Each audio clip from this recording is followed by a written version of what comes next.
Welcome to another episode of the Jas and Tony Show. He's Anthony Chiridelli. I'm Jazz Kang. Coming up for you on this episode, going to be talking about Josh McDaniels ditching the Colts.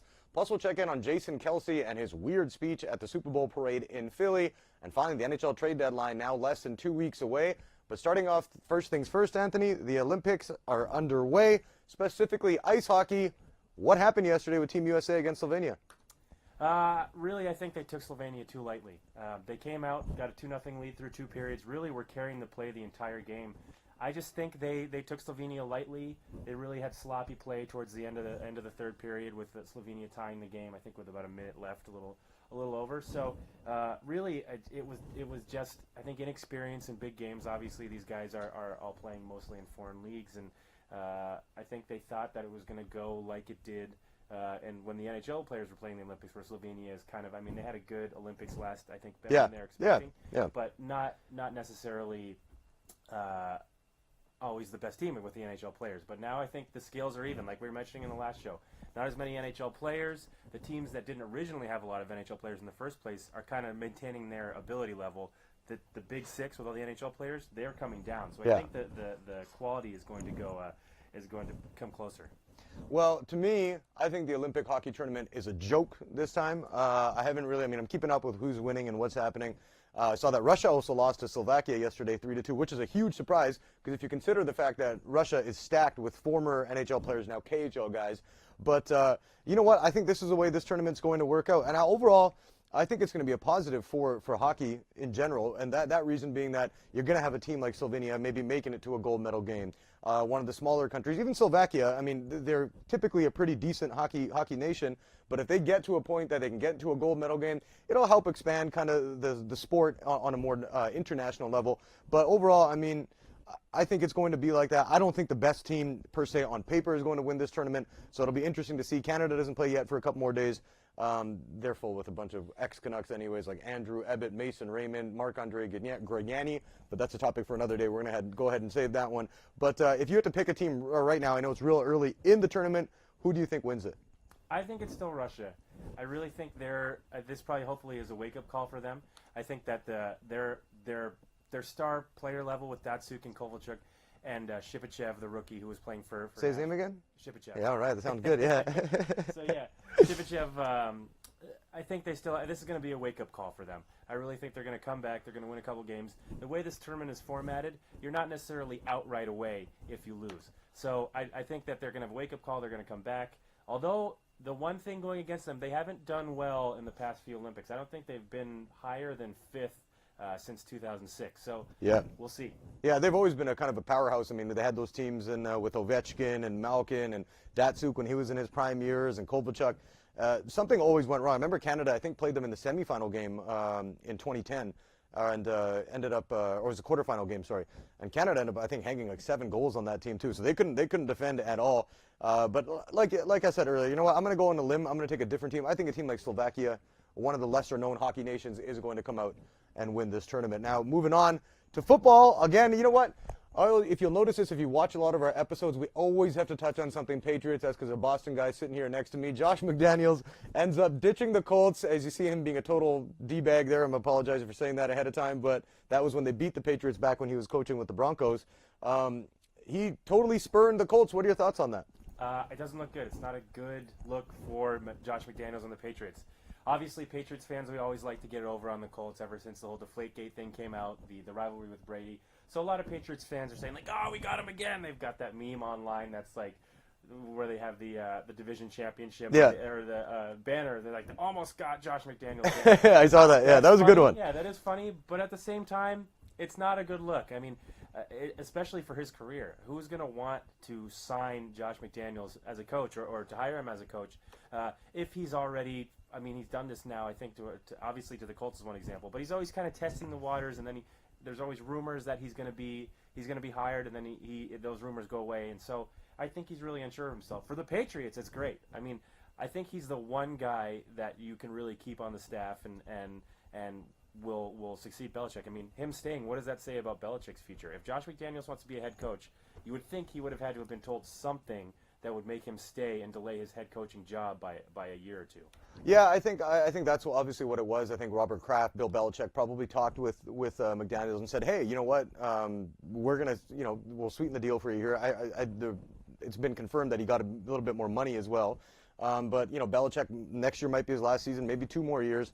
Once he does leave, yeah, I think they've basically told him, hey, you're gonna get the keys to the car or whatever. What's it saying? Keys to the kingdom? The keys to the Camry? That's a sweet car. Camry? Right? Keys to the Camry. Sure, we'll go Camry. Toyota should sponsor Camry. this. Yeah. But the Toyota Camry is a very, very stable vehicle. It is. It's a very reliable car, and we're not, slandering the Toyota Camrys at all. But Josh McDaniels, the problem with him is he's a lot like you. He's flaky. And we've seen that. We've seen that in the last few years. Last year he was supposed to be in the running for the Niners coach. Ended up dropping out. You've seen this from him before. I don't even think he's going to be a good coach overall. Anyways, his stint in Denver was terrible. He was 11-17. They finally fired him after I think they started 1-9 in his second season. And the guy's a drama queen. Why would you want somebody like that running your organization? And the problem is, especially in the NFL, they take a lot of these retreads. And they'll take an offensive coordinator, defensive coordinator. They get chance after chance after chance. They don't prove it. Guys like Norv Turner, who had a couple of good regular seasons, never really won anything, but he always ended up getting a job. Then you had guys like Mike Pettin going, who's a good defensive coordinator, got a job with the Browns, stunk it up. He's fired. People are still talking about him. So I think it's almost better to start fresh. With McDaniels, I just personally think he's a flaky guy. And ultimately, that's going to end up being what he's like as a coach. I think he's going to look for an easy way out. I mean, the only person I've ever been compared to on the Patriots is Tom Brady. Yeah. Right here. Yeah, nobody said you're not sexy. We didn't say you're not sexy. Don't go comparing me to Josh McDaniels. But, I mean, he's a good coach. But in all seriousness, I just think Belichick's coaching tree hasn't necessarily done that well. No. Look at the history of it, man. Yeah. I mean, Charlie Weiss, what was his name? Romeo Cornell. He was terrible as a head coach. Well, Ryan's really the only one who's had success, and he obviously was at Penn State between the Patriots and the Texans. But I think McDaniels, strangely, is probably the right fit for the Patriots and no one else. I agree with you. I would not hire him if I were another team outside of New England. Well, can I ask you this? I mean, if you look at the Patriots' run, obviously it's been amazing. You know what I mean? 17, 18 years, whatever it is that they've been dominant on top of the mountain for. When they do leave, and I'm a firm believer in, hey, ownership has to be stable and has to be good. They have to put the right people in place. And I think, Bob, I always feel like I should call him Mr. Kraft too. I don't know why, but but Mr. Kraft he's done a great job in terms of, putting the right people in place, hiring the right guys, and letting them run the organization. I think you find with organizations like the Browns, like the Niners over the last 4 or 5 years after Harbaugh left, even with the Vancouver Canucks. I know a lot about them too, obviously being from Vancouver. The ownership, they're always meddling in what's happening. So when you look at this thing, like after the whole Brady-Belichick era ends, do you think the Patriots will still be able to keep up, like being a consistent threat almost? I mean, they're going to have to get the players, obviously, but you think that organization is set up for success going forward? I think it all depends on what happens this offseason. I mean, really the window for Brady and Belichick is closing very quickly. I think we see the end of the reign now. Now that you have gotten rid of Garoppolo, who's going to be your backup? I mean, you need a good coach and a good backup coordinator, or a good coach and a good backup quarterback. Yeah. Or a successor. Now that Garoppolo's gone, we don't really know. It's not going to be Hoyer. I mean, God no, it ain't going to be Brian Hoyer. No, everybody knows that. Unless if they can hit on this draft and draft a quarterback this year, I think they've got a chance to maintain their success, because I think McDaniels can maintain it with the right quarterback and continuing in the system. I think it would be hard for him to start over on another team, but I think if they miss on the next quarterback draft pick, it's going to be hard. Yeah, and Belichick I think has shown a good job. I mean, Jacoby Brissett, people can say what they want. He might not be a great, successful, NFL quarterback in terms of winning a lot of games, but he's a competent NFL quarterback. He actually did a pretty good job with a stinky Colts team last year. Filling in kind of after they found out that Luck was done for the year. But overall, I do think that, when you look at these guys, and we were talking about the Belichick coaching tree, when you think about it, do these guys try and take I'm trying to think, and just in general, do the coaches who move on from them kind of implement the same kind of system? Do they implement the same kind of game planning that their original kind of boss did? Like, will McDaniels go somewhere and say, hey, you know what, I'm going to kind of keep things the way they were with what I learned off Belichick, and then kind of go with that? Or do you think that they get into trouble because they try and put their own spin on things? You know what I mean? I think it's kind of the opposite. I think coordinators that have coached for teams, they'll vary things a little bit from what, but I think they'd go with what they're used to and what they've seen successful in it. And if you're a coordinator for the Patriots, you've seen a lot of success. I think what happened to McDaniels in other cities is he came in and tried to make it kind of like the Patriots in terms of tight-lipped. What I say goes. I'm the coach. I'm the GM basically. What I say goes. I choose the players. I choose everyone. You guys all fall in line. I think that didn't go well in Denver when he was with Jay Cutler. So. Really, I think it's a little bit of maybe half and half, or the opposite problem, where they try to carry things a little too much instead of looking at what their team is like, the team they've just inherited, and then maybe adjusting to see what would work best. I think that's what O'Brien has done well. O'Brien, if you watch that whatever that HBO show is, I forgot, Hard Knocks. Yeah. He really seemed to see what his team was like and then kind of assimilate into that instead of trying to just kind of cookie stamp his kind of stamp on the team. Well, if I was playing on a team that was coached by Josh McDaniels, I couldn't take a man who wears a tourist visor seriously. So I think he really needs to work on maybe changing that thing up. But you know what? I think the Patriots, it's been a heck of a run. I think even the people who don't like the Patriots eventually are going to look back in this, and you have to have appreciation for it. I mean, even if you didn't like the Chicago Bulls back when they were winning championships, you would end up now still looking back and say, wow, that was a great run just to be a sports fan. So, ultimately, I think the Patriots will end up, they'll end up okay, but I don't know, I mean, yet the jury's still kind of out on if McDaniels will be a good NFL coach. Now, the team they ended up losing to in the Super Bowl, heartbreaking because we did watch it together, the Philadelphia Eagles, they've been running their mouths a lot. Jason Kelce looking like an idiot here on the street parade. And if you've watched this speech, he basically just talks about how the team's underdogs and calls out Mike Lombardi of the Ringer, saying that, oh yeah, he was an idiot for saying Doug Peterson isn't a good NFL head coach. Talked about a bunch of guys who are backups. And then you had Lane Johnson saying that he'd rather have fun and win one championship compared to win 5 and have no fun. What are your thoughts on that? Because I got a lot of things on my mind I'm going to give you after this. I mean, I can really understand why the way they're reacting. I mean, they're having a lot of. This is the first time not only that the Eagles have ever won a Super Bowl, but I think many of them have won a Super Bowl. So they're just excited. I don't blame Lane Johnson for his comments. I think Jason Kelce maybe was a little overboard with that outfit, but you kind of have to deliver on a victory parade, kind of a postseason. I mean, you always see like guys rapping and just themselves. Pat Riley, I remember dancing like an idiot. Yeah, so that was funny too. You kind of have to deliver, and what would the first ever Super Bowl championship parade be without somebody acting crazy? The Lane Johnson stuff is a little different. I think he hasn't quite, obviously, won as many Super Bowls as some of the players in the Patriots has, and doesn't understand the saying that winning cures all. I mean, winning is fun. Winning is fun. So Teddy Bruschi talked about this as well when he was responding to Johnson's comments. He said his exact words, winning is fun. Winning 5 Super Bowl championships is fun. And he said, and Lane Johnson says, well, the Patriots aren't a fun team to play for. It's like, I don't think they're not a fun team to play for. I think they take a certain player that has that mentality, that really forgoes the trash talk. Not that Patriots have never trash talked before. I'm looking at you, Wes Welker. But I think it's not for everyone. And the players who stay are the players who like it, and the players who leave are the guys like Reggie Wayne, who got signed, I think, two off seasons ago, and left, I think, before training camp even ended because he couldn't handle the type of environment that the New England Patriots provided. So it's not for everyone, but I think he would much rather win 5, and if he experienced it, than just win 1 maybe for the rest of his career. Yeah, I think you know what, the Jason Kelce thing was just it was borderline ridiculous. I mean, yeah, it was fun, but okay, you know what? If he went for like a minute, funny, good, dude went for like 4 minutes. I don't want to hear this guy just yelling into a microphone, calling every player on his team like he sucked, and people said that he was too old, and people, yeah, we get it. We read all the storylines leading up to this. We don't want to hear about this stuff. The Lane Johnson thing. I think, we both played sports growing up. Obviously, we didn't ever make the professional leagues, otherwise we wouldn't be sitting here doing this with you. But, you look at it, I would rather work my tail off for practice for 10 months a year to make sure we win a championship, and I'd rather win multiple ones than win one. I think that was just a dumb, stupid comment coming out of his mouth. I think, like you said, the excitement of winning, and they're happy, and they have earned the right to be, don't get me wrong. Their fan base has a right to, too. That's one of the most loyal fan bases, I think, in all the sports, and it was great that they got to see their team win. But overall, I think the Lane Johnson comment of, oh, you know what, they don't have fun. Dude, you don't know. You haven't played on that team. You don't know what they're like behind closed doors. They handle their business in the right way, and they win championships, and they've been a contender year in and year out. And if you're an athlete who's sitting there trying to call them out and say, oh, they don't have fun without actually ever being in the locker room, then pretty much you're an idiot. And that was a stupid comment on his part. Now moving on, NHL trade deadline coming up less than 2 weeks away now, February the 26th. A few big names on the go as you're seeing Evander Kane. You're going to have Mike Green is supposed to be available.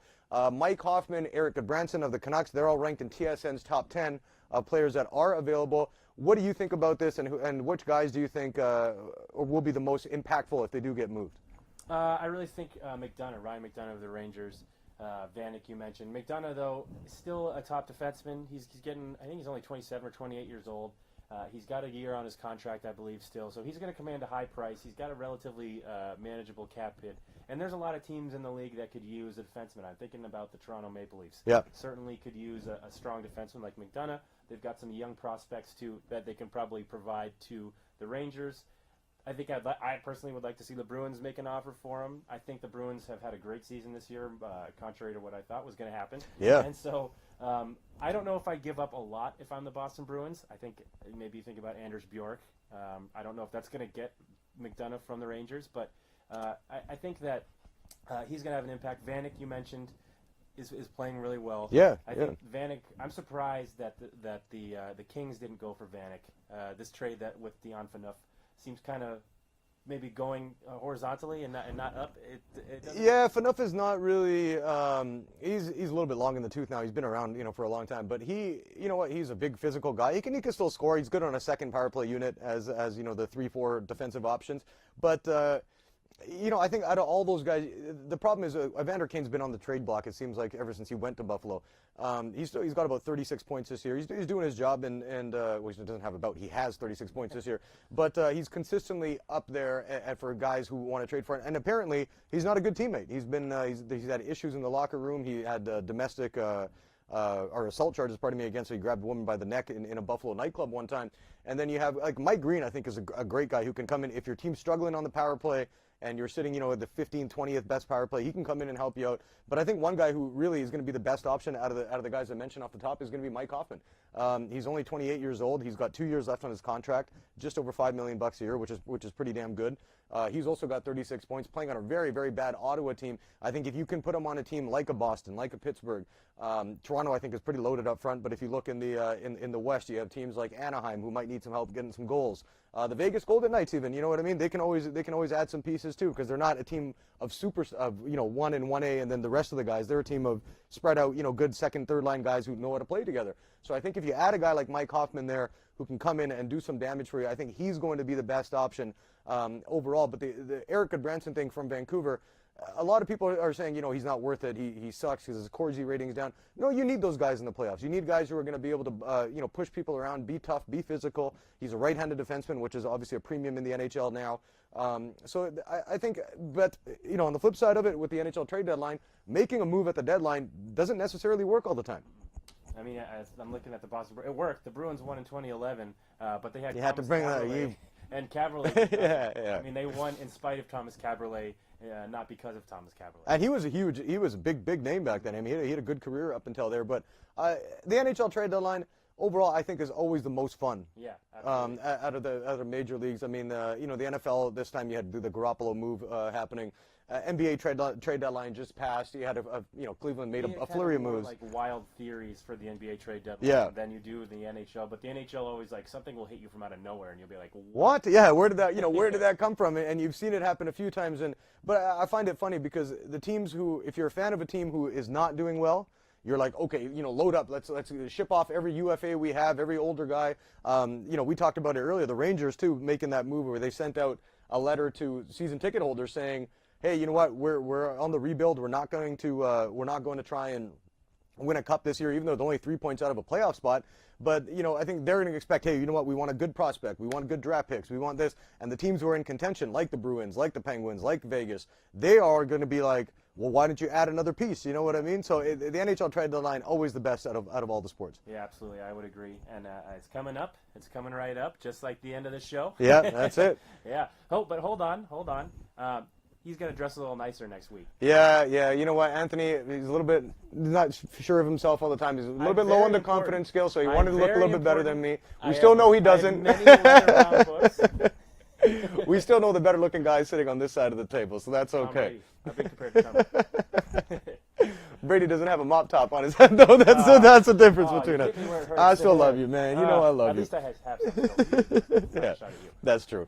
Well, you know what? You guys can check us out on YouTube. We'll obviously be putting out on social media. We'll see you again next week. For Anthony Cerdelli, I'm Jas Kang, and thanks for watching.